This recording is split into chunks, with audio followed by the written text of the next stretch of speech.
How did, in talking about the intersection between cannabis and history, take us back a few decades or a few years. How did we get to the point where states like California and Oregon were having these referendums about legalization?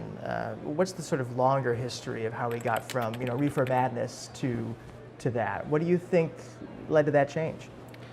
I mean, clearly public perception, polls taken in the 80s tell you that maybe 30 to 35% of people supported medical marijuana and decriminalization and legalization. And over time, I think as certain generations got older, it just became more of a mainstream issue and more of an idea. I think people also had enough. I mean, you can only hear about these injustices for so long before you want to do something about it.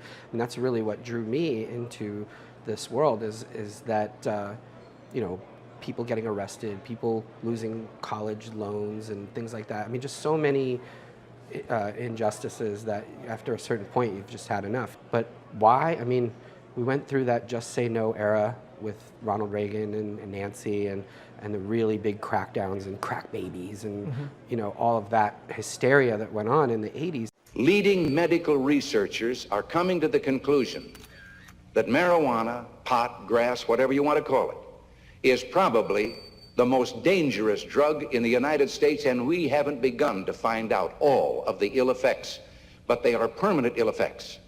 And then I think people at a certain point just had enough of that, it was hysteria, and we worked our way out of it. Yeah, I think that that's absolutely true. I think there was just like a growing demand for change, but I think there was a couple things that happened, not to get very long-winded, but, California is often seen to be the beginning of the medical cannabis movement, and it's not actually. It was actually the late 70s that a guy named Robert Randall challenged the federal government, said that he needed medical cannabis for his glaucoma, and he won that case. He started bringing what were called medical cannabis research laws to states across the country. New York was one of those states. So New York was actually one of these 30-something states that had a medical cannabis research law and was one of, I think, 6 that actually got a supply. So the state was actually supplying people with cannabis. That's actually the version of the law that Cuomo initially was trying to revive, which made no sense because it was like, the federal government's not going to supply your cannabis like they were back in the 80s. That's not happening. So what ended up happening was, I think,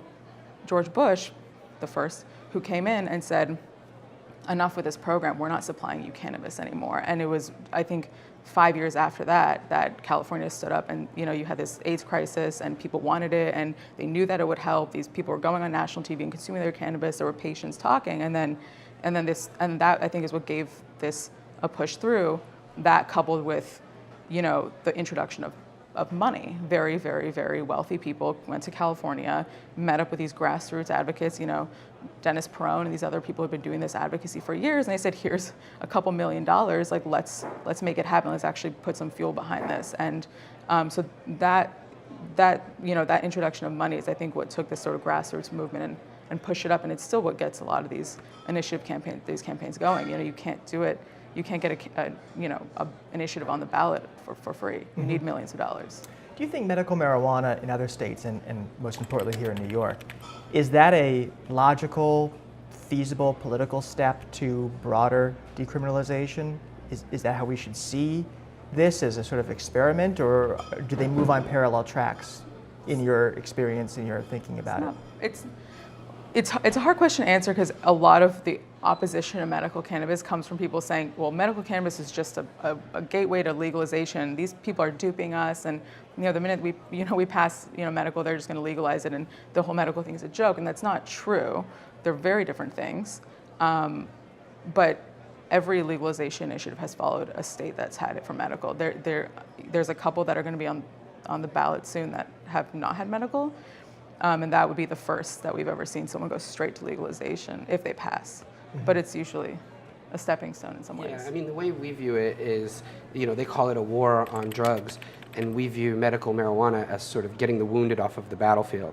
So the war goes on, but you've at least taken these people who desperately need marijuana for, epilepsy and all of these problems that they have.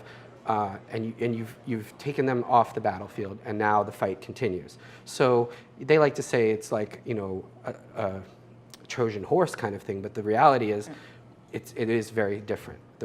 Like she said, it's a step in that direction, but it's also a positive step that needs to be taken, and then full legalization is the logical sort of conclusion of that.